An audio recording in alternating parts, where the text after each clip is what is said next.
Egra strong রুমের সামনে ধুন্ধুমার কাণ্ড। পুলিশের মদতে পটাশপুরে বিজেপি প্রার্থীর ভেতরে যাওয়ায় অভিযোগ, বিক্ষোভ তৃণমূলের।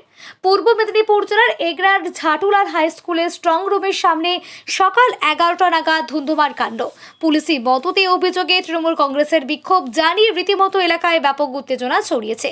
এগরা থানার আইসি সুশান্ত চট্টোপাধ্যায়ের বিরুদ্ধে পক্ষপাতিত্বের অভিযোগ তুলে বিক্ষোভে ফেটে পড়ে পটাশপুরে তৃণমূলের প্রার্থী পীযূষ পণ্ডা সহ তৃণমূল কংগ্রেসের কর্মী সমর্থকেরা। এই খবর পেয়ে পরিস্থিতি সামাল দিতেই ঘটনাস্থলে পৌঁছয় এগরা মহকুমার শাসক ও কেন্দ্রীয় বাহিনীর দল। পটাশপুরে তৃণমূলের প্রার্থী পীযূষ কান্তি পণ্ডার অভিযোগ, এগরা থানার আইসি সম্পূর্ণ বেআইনিভাবে পটাশপুরে বিজেপি প্রার্থী তপন বাইতিকে স্ট্রং রুমের ভেতরে নিয়ে যায়। তার দাবি, নিয়মের বাইরে গিয়ে একটা দলের প্রার্থী প্রতি পুলিশের এই বিশেষ আনুকূল্য নির্বাচন কমিশনের নিরপেক্ষতাকে প্রশ্নের মুখে ফেলছে। আর এই খবর ছড়িয়ে পড়তে তৃণমূলের কয়েকশো কর্মী সমর্থকেরা এগরা থানার আইসিকে ঘিরে বিক্ষোভ দেখাতে শুরু করেন। আইসির অপসারণের দাবি তুলে স্লোগান দিতে থাকে। বিক্ষোভের জেরে অবরুদ্ধ হয়ে পড়ে স্ট্রং রুমের চত্বর। খবর পেয়ে দ্রুত ঘটনাস্থলে পৌঁছে বিক্ষুব্ধদের সঙ্গে কথা বলে পরিস্থিতি শান্ত করার চেষ্টা করেন এগরার মহকুমা শাসক মঞ্জিত যাদব। তবে উত্তেজনা পরিস্থিতি না কমায় নিয়ন্ত্রণে আনতে মাঠে নেমে লাঠি উঁচিয়ে তাড়া করে বিক্ষোভকারীদের ছত্রভঙ্গ করে দেয় কেন্দ্রীয় বাহিনীর জওয়ানরা। এই পরিস্থিতির পর বর্তমানেও এলাকায় বিশাল পুলিশ বাহিনী ও কেন্দ্রীয় বাহিনী মোতায়েন করা হয়েছে।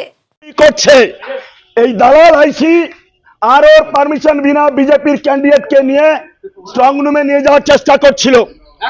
একদম বিজেপির দালাল। আমরা এখানে গণঅবস্থান করব এই আইসি যতক্ষণ না বদলি হয়। এর চোর চিটিংবাজির মতো কথাবার্তা বলছে। এর না আছে নিজের সম্মান, না কাউকে সম্মান দেয়। সরকারি উর্দি পড়ে বিজেপির দালালি করছে এগরা আইসি। এগরা আইসি এর সাসপেন্ড চাই, এই চাই। এই এই এই এই এই আইসি, এই দালাল সঞ্চয় করবো এক্ষুনি। আমরা আরো এখানে রাখা যাবে না। আমরা আরো এসডিপিও অবজারভার সবকে বলেছি এক্ষুনি আসছে। ও ভেবেছে বিজেপির দালালি করে দুর্নীতি হবে। দালাল এই আইসি কে দেখে রাখুন, এই বিজেপির দালাল।